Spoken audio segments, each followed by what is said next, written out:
Hello, I'm Jordan Midler and welcome to Radge Quit, a show about video games, this week specifically football video games. So the other night I'm sitting playing FIFA, as is so often the case.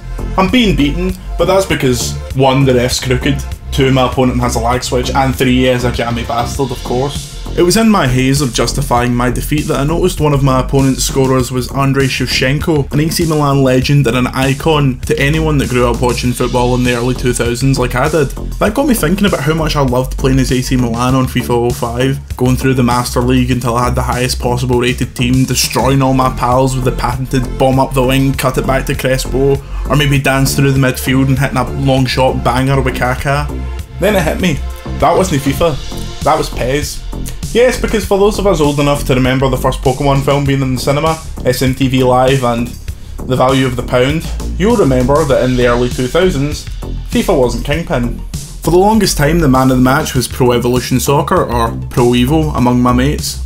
Sure, they didn't have the kits or the badges, you'd have to play Old Firm Green, captained by Niall Lemon, versus Old Firm Blue, headed up by Nachi Nova, but the gameplay was so much better than what you were getting on FIFA at the time. You didn't have to have a deep understanding of quantum mechanics in order to score a free kick. You didn't need a magnifying glass over your telly to see the microscopic players from FIFA's TV accurate camera view. It managed to feel arcadey without feeling daft. A minute to learn, a lifetime to master. The perfect kind of football game. It was the better of the two games. Every year FIFA would use their clout more and more until they reached a level of demagoguery that even Jesus couldn't dream of. But in the minds of the players, PES reigned. But when did that change? I mean, it did change. There's no doubting that the majority of football fans go to FIFA for their fix these days, but what happened? I'll tell you what happened. When PES came to the new consoles, that being the PS3 and the Xbox 360, they were shite. Also at the same time, FIFA was launching a small mode you might have heard of, called Ultimate Team.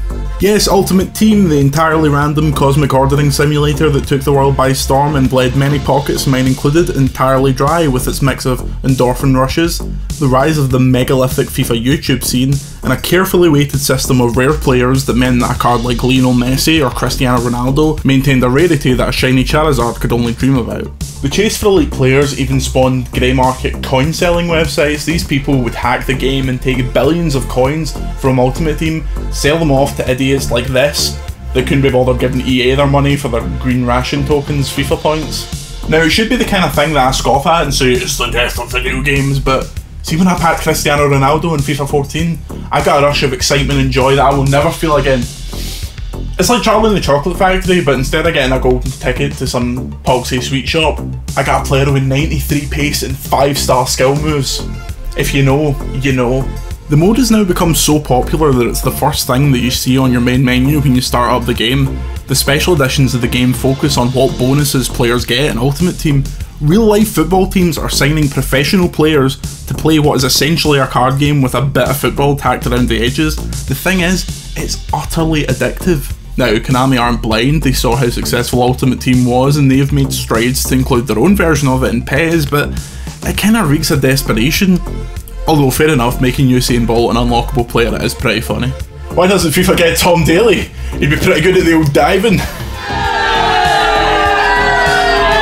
I've played a few of the recent PES games and the gameplay is fun, is getting there, but I've just played so much FIFA, especially since FIFA 14, that I just can't see myself transferring over to the other side. Which is a shame, because I'll always remember how me and my mates used to play PES over FIFA every year, and how long ago that now seems. But who knows, these things go in cycles.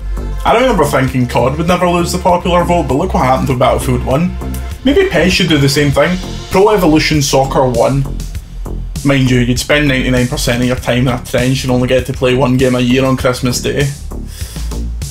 Anyway, let me know what you think of PES, of FIFA, of early 2000s footballers. As you can probably tell, I'm a Ronaldinho man myself, but I want to know what you think. Till next time, I'm Jordan Midler. See you later.